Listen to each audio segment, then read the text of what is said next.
Hello everyone, welcome back to అమ్మ చేతి రుచి. నా పేరు లక్ష్మి.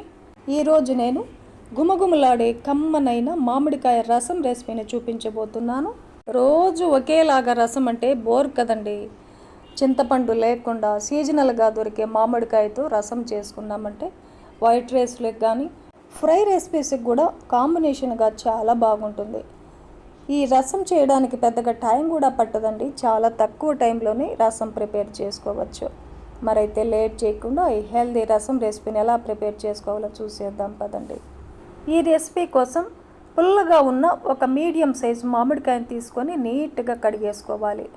పైన తొక్క తీసేసి ఈ సైజులో మామిడికాయ ముక్కలన్నిటినీ కట్ చేసుకోవాలి. ఇలా కట్ చేసుకున్న మామిడికాయ ముక్కల్లో నుండి 1 కప్పు మామిడికాయ ముక్కలు తీసుకొని పక్కన పెట్టేసుకుందాం.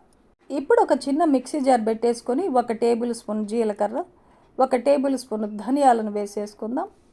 1 టేబుల్ స్పూన్ మిరియాలను వేసేసుకొని మూత పెట్టేసి మిక్సీ పట్టేసుకోవాలి. చూడండి, ఇలా మిక్సీ పట్టుకున్నాక ఇప్పుడు ఒక 2 ఎండుమిర్చిని తుంచేసి వేసేసుకొని ఒక 4-5 వెల్లుల్లిపాయలని పొట్టు తీయకుండా వేసేసుకోవాలి. కొద్దిగా ఫ్రెష్ కరివేపాకును కూడా వేసేసుకొని ఒక 1/2 టేబుల్ స్పూన్ పసుపు. ఇప్పుడు మనం కట్ చేసి పెట్టుకున్న 1 కప్పు మామిడికాయ ముక్కలు వేసేసుకొని అవసరమైతే కొద్దిగా వాటర్ వేసేసి ఇలా మెత్తటి పేస్ట్ లాగా మిక్సీ పట్టేసుకొని రసం చేసే గిన్నెలకి మామిడికాయ పేస్ట్ని తీసుకొని ఒక 2 గ్లాసులు వాటర్ వేస్తున్నాను. ఒక 1/2 లీటర్ వాటర్ వేస్తున్నాను. టేస్ట్కి సరిపడా సాల్ట్ వేసేసి కలిపేసిన తర్వాత ఒకసారి టేస్ట్ చేయండి. సాల్ట్ సరిపోయిందా, పులుపుకు తగినట్టుగా వాటర్ వేసామా లేదా అన్నది చెక్ చేసుకోవాలి. నాకైతే ఇంకా వాటర్ పడతాయనిపించిందండి. ఇంకొక గ్లాస్ వాటర్ని యాడ్ చేస్తున్నాను. ఇలా మన టేస్ట్ తగినట్టుగా ఉప్పు పులుపుని సరి చేసుకున్నామంటే రసం టేస్ట్ చాలా బాగా కుదురుతుంది.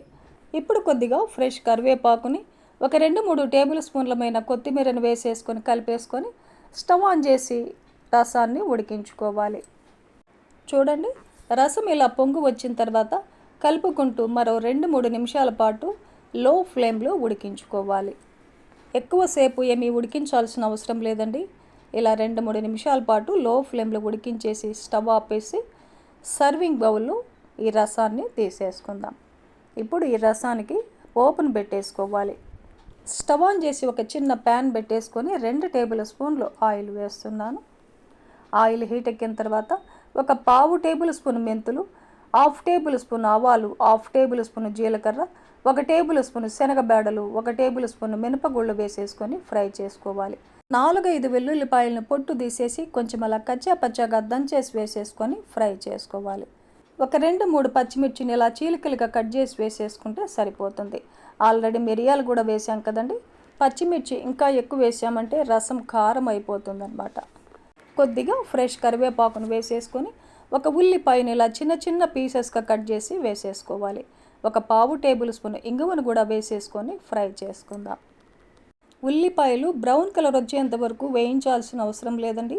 కొద్దిగా వేగితే సరిపోతుంది. చూడండి, ఇలా మీడియంగా వేయించేసుకొని ఉల్లిపాయలు స్టవ్ ఆపేసి రసంలో కలిపేసుకున్నామంటే గుమగుమలాడే కమ్మనైన మామిడికాయ రసం రెసిపీ మనకు రెడీ అయిపోతుంది. వేడి వేడి అన్నం పెట్టేసుకొని ఈ రసం వేసుకొని తిని చూడండి. ఇక కర్రీస్ అవసరమే లేదండి. చాలా చాలా బాగుంటుంది. చూశారు కదండి, ఈ ప్రాసెస్లో మామిడికాయ రసం రెసిపీని మీరు కూడా ఇంట్లో తప్పక ట్రై చేయండి. హ్యాపీగా ఫ్యామిలీతో టేస్ట్ చేయండి. ఈ హెల్దీ రెసిపీ మీకు నచ్చితే లైక్ చేయండి, షేర్ చేయండి, సబ్స్క్రైబ్ చేయండి. థ్యాంక్ యూ అండి. Thanks for watching.